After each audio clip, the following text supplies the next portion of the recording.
Kaddiye. Oba okkiriza nti okaddiye. Ekyo kirungi nnyo eri Uganda. Kuba sisuubira nti 10 years ago DP yandisobodde okukkaanya ku agreement eno. Okay. So ne time nayo ebadde ntuufu. Okay. Kuba kati president alaba nti era nange nga bwe ndaba. Kuba abamu balowooza nti tujja kuvuluga gavumenti paka egwe. Naye nga bw'omanya ebya Africa waliwo organ endala etali mu constitution. Military. Oh. Batusomesa, we have 3 organs of the state. Tuina judiciary, tuina parliament, tuina executive. Naye bw'otunuulira contours ez'ebyobufuzi olina okumanya nti waliwo ba actors abalala abagarantiinga buli kimu tikijja kukolebwa. And that's the military. Military nayo weeri. So mu kulaba kwange njagala omunnayuganda ategeere nti Mao ayagala President Museveni yaba abeera president asembayo okubuuka emirambo ng'agenda kulayizibwa. Okay. Abalala bonna bagende mu mirembe balayizibwe nga n'avuddeko atudde nga bwe kibeera mu nsi endala. Actually waliwo wali oyogererako ndowooza oba mwali mu iPod olina bwe kimugamba mu maaso ge bwe tunamugamba nti kyandinyumye nnyo Moisa president n'obabaawo okulayira kwa president naawe n'omulabako nga si ye gwalayira. Era yannyanukula n'agamba byoyogera tebiriimu makulu ensonga eziri mu ddiiro za pan-africanism.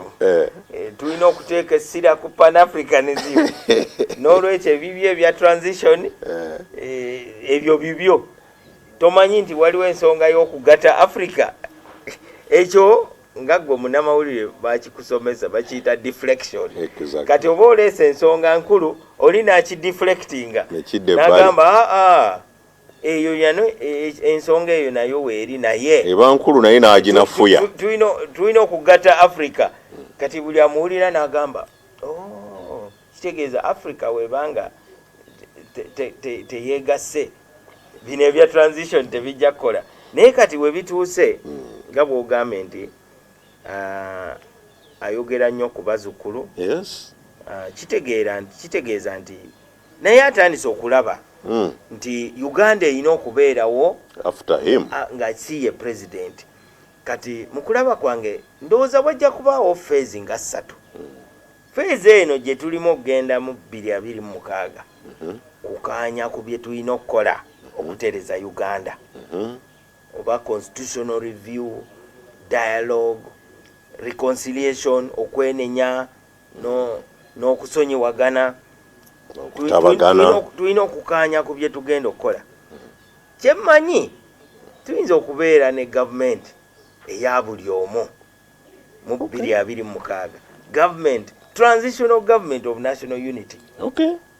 Emyaka egy'etaano tuteeke mu nkola bye tukaanyizaako mu myaka gino 4.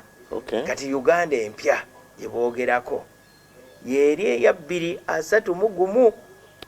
Kati timetable eyo bwe tugigoberera tujja kusala pulesa naye nga ejja kutuwa obudde okwogera ku nsonga ezituluma nga kiri kyenjogeddeko ekyabana abali wansi w'omuti okugamba nti ojja kukka lwampaka n'oli n'agamba sijja kukka. Kati buli munnayuganda ajja kuba atadde amaanyi mu kuzimba eddaala eryo lyenjogeddeko. Oli enkya Kadu Mukasa waba abannayuganda bamukkiririzaamu ng'alinnya ng'agenda obudde we bugwako ng'akomawo. Mu constitution tuyinza n'okuteekamu ebitabeerangawo mu Africa. Teebereza Mexico yalina dictatorship ng'ekibiina kimu kikulembedde emyaka 71. 71 years nga n'ekibiina kati bakituuma Party for the Permanent Revolution. Institution for the Permanent Revolution. PRI.